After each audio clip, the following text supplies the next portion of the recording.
शुक्राचार्य ने क्यों बसाया मक्का मदीना एक अनसुना सच? हमेशा से यह बहस का विषय रहा है कि मुस्लिमों के पूर्वज क्या वाकई हिंदू ही थे।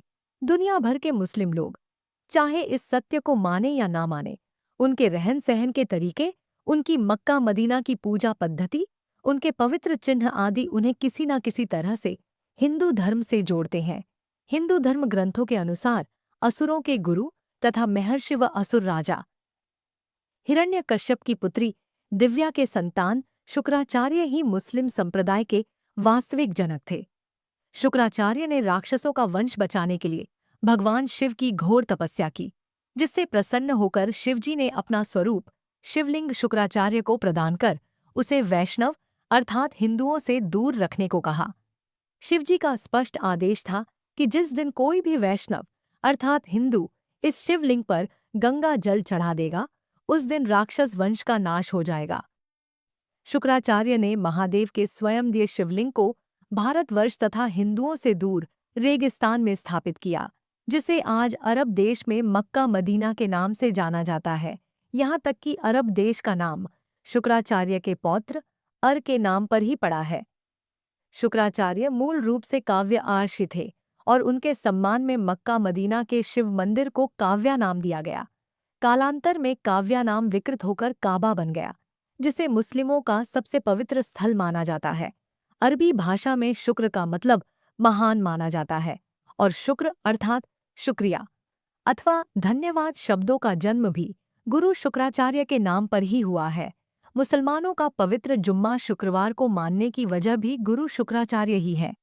भार्गव के नाम से प्रसिद्ध शुक्राचार्य का शुक्र नाम कैसे पड़ा, इस संबंध में वामन पुराण में विस्तार से उल्लेख मिलता है।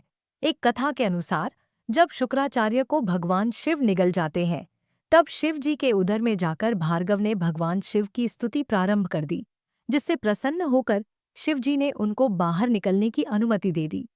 जब वे एक दिव्य वर्ष तक महादेव के उदर में ही विचर रहे, लेकिन कोई छोर न मिलने पर वे पुनः शिव जी की स्तुति करने लगे। तब भगवान शिव ने हंसकर कहा कि मेरे उदर में होने के कारण तुम मेरे पुत्र हो गए हो, अतः मेरे शिशन से बाहर आ जाओ। आज से समस्त चराचर जगत में तुम शुक्र के नाम से ही जाने जाओगे। शुक्रवार भार्गव भगवान शिव के शिशन से बाहर निकल आए। तब से भार्गव शुक्राचार्य के नाम से विख्यात हुए। रामायण के अनुसार रावण की बहन सूर्यपंथा का वध नहीं हुआ और रावण की मृत्यु के बाद वह गुरु शुक्राचार्य के आश्रम में ही रहने लगी थी। यह सबको पता है कि भगवान श्री राम के आदेश पर लक्ष्मण ने सूर्यपंखा के नाक कान काट दिए थे और तभी से वह अपना चेहरा ढककर रहती थी। सूर्यपंखा के चेहरा ढकने की परंपरा को अरब देश की औरतें आज भी निभाती हैं। अरब देशों के रेगिस्तान में तेज धूप होने की वजह से वहां के लोगों ने सिर ढकने के लिए चोपी पहनना शुरू कर दिया, जो आगे चलकर उनकी पूजा पद्धति में शामिल हो गए। रेगिस्तान में उपजाऊ जमीन, अनाज आदि के अभाव में लोगों ने जानवरों को मारकर खाना शुरू किया और इस हत्या को कुर्बानी का नाम दिया गया। इंसानों के मरने के बाद उन्हें जमीन में दफन करने की परंपरा शुरू हुई, जिसका मुख्य कारण रेगिस्तान में जलाने योग्य लकड़ी का ना होना था। काबा में 360 मूर्तियां हैं, जिनमें शनि और चंद्रमा की मूर्तियां शामिल हैं। मुस्लिम इतिहासकारों के अनुसार इनमें से ही एक मूर्ति को अल्लाह का नाम दिया गया। शनि चंद्रमा के अलावा सूर्य और अन्य ग्रहों की मूर्तियों का वहां होना इस बात का प्रतीक है कि काबा में नवग्रहों की पूजा की जाती थी। हिंदू धर्म आज भी नवग्रहों की पूजा करता है और यह माना जा सकता है कि मुसलमानों को नवग्रह की पूजा सिखाना गुरु शुक्राचार्य का ही काम है। अर्धचंद्र को हिंदू धर्म में पवित्र माना जाता है, क्योंकि यह भगवान शिव के ललाट की शोभा बढ़ाता है। अर्धचंद्र चिन्ह का काबा में महादेव के प्रतीक पर होना इस चिन्ह को मुसलमानों में पवित्र बनाता है और इसे इस्लाम के झंडे पर स्थान दिया गया है। हिंदू धर्म के पवित्र शब्दों के संस्कृत रूप ओम को अगर शीशे में देखें तो यह अरबी भाषा में लिखे गए अल्लाह की तरह दिखाई देता है। यहाँ तक कि मुसलमानों में पवित्र माना जाने वाला 786 अंत भी ओम से ही बना है। ध्यान देने वाली बात यह है कि कोई भी मुसलमान इस बात को स्वीकार नहीं करता कि 686 अंक वास्तव में हिंदुओं का वैदिक प्रतीकोम है।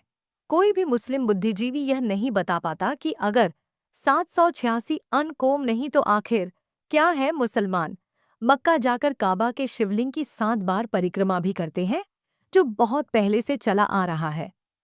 गुरु शुक्राचार्य ने यकीनन इस्लाम से पूर्व पैदा हुए अरब क्षेत्र के लोगों को हिंदू पूजा पद्धति सिखाई होगी। मक्का से कुछ ही दूरी पर एक बड़ा साइन बोर्ड लगा है जिस पर लिखा है कि इस क्षेत्र में गैर मुस्लिमों का प्रवेश वर्जित है।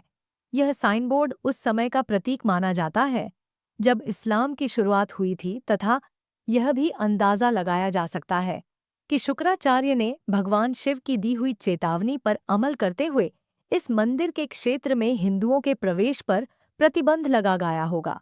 जहां भगवान शिव का मंदिर होता है, वहां पवित्र नदी का पानी भी पाया जाता है। हिंदू मंदिरों की यह परंपरा भी काबा से जुड़ी हुई है और मंदिर के साथ ही पवित्र पानी का स्रोत भी स्थित है, जिसे जम जम पानी के नाम से जाना जाता है।